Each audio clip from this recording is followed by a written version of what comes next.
Okay, sanibonani bafethu. This is your Minier Life Science grade 11.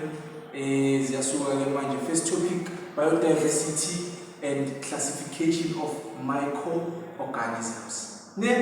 So now before we continue singena into detail, you need to know what do we mean mabati biodiversity. So biodiversity is the variety of organisms in an area or on Earth. So the variety of organisms found on Earth or in an area that's known as a biodiversity. Now, there are two terms you need to know since now we'll be dealing with microorganisms. So now these two terms, very simple, unicellular and multicellular. So if they're saying an organism is unicellular, it means now that organism is made up of only one cell. And then if it's multicellular, it means now that organism is made up of two or more cells.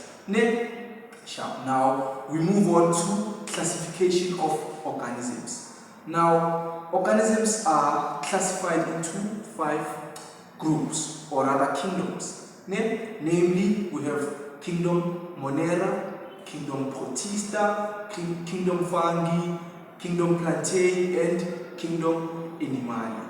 So within these 5 kingdoms, you need to know which ones fall under unicellular organisms, which ones fall under multicellular organisms. So now we'll start very slowly and get into detail step by step. Let's start with kingdom Monera. Sometimes they won't say kingdom Monera, they'll just say bacteria. But then let's look at kingdom Monera. Characteristics of bacteria, so to say. So number 1, bacteria is unicellular. It's also a prokaryotic organism, meaning it does not have a true nucleus. They are larger than viruses. Bacteria is larger than a virus, and they can be seen using a light microscope. They reproduce using binary fission, and some are pathogenic and some are mutualistic. Mutualistic meaning they do not harm you, and pathogenic meaning they harm you. Some bacteria are autotrophic while some bacteria are heterotrophic. Autotrophic meaning this bacteria is able to produce or make its own food, and heterotrophic meaning it cannot produce or make its food. Hence it depends or it feeds on other organisms. Bacteria can be also classified in shapes. There are different types of shapes in which we classify bacteria. We have bacteria that is coccus. Coccus meaning it's round. Another shape it's bacillus. Bacillus, that's a rod shape. Others are spiral shaped. It's sort of twisted, and some are called vibro shaped. Vibro shaped, it's a comma. Yeah, it's shaped like a comma. Okay, moving on, we are going to look at the structural characteristics of bacteria. So I'll be saying things and then if you have a pen and a paper, that's so nice because you can actually take notes. So first structural characteristic of bacteria is that a bacteria has a cell wall made up of polysaccharides. It also has a slime capsule to prevent it from drying out. It has a cytoplasm surrounded by a cell membrane. It has no membrane-bound organelles. The DNA is in the form of an irregular loop, and it is called a nucleoid. Since there is no membrane around the nuclear material, the bacteria is said to be prokaryotic. A plasmid, small double-stranded DNA molecules is also found in the cytoplasm of the bacteria. Now, many bacteria have a whip-like flagellum which they use to move in a liquid. So the function of this flagella is to propel, pushing the organism forward. Fine. Now we move on to the nutrition of bacteria. Bacteria has also its way of feeding. Remember when we started, we said there are two types of bacteria.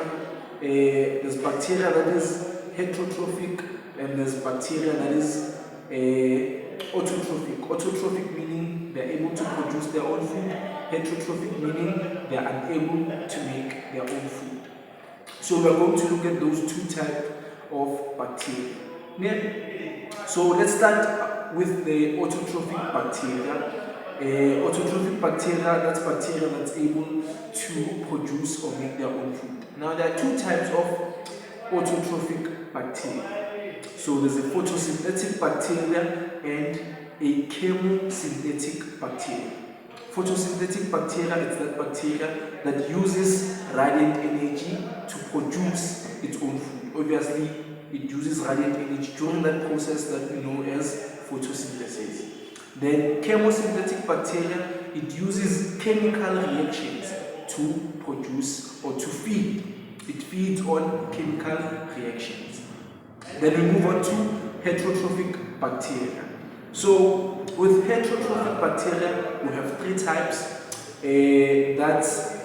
That would be your mutualistic bacteria, parasitic bacteria, and the saprotrophic bacteria. So mutualistic bacteria is the type of bacteria that forms relationships with other organisms, and in that relationship, both organisms will benefit. It's 50-50. And then parasitic bacteria, so now this is a type of bacteria that finds a host and it obtains their food from that host. So now, since it's parasitic, that bacteria is the only one that's benefiting while the host is being harmed. And then there's saprotrophic bacteria. So this type of bacteria obtains their food from dead organic plants and animals. They play a huge role as decomposers. The last part, which is the reproduction of bacteria. So now, bacteria reproduces through a process known as binary fission. So they can multiply very quickly under favorable conditions. So now if conditions allow them to reproduce, they really do reproduce. And then bacteria forms endospores when conditions are unfavorable. For example, when there's lack of food, extreme heat, or lack of moisture. So now it only reproduces when the conditions are favorable. If not, reproduction is very low. That's all for today, and that's all you need to know about bacteria. We'll get into more details as long as you follow my videos and like. Thank you very much. As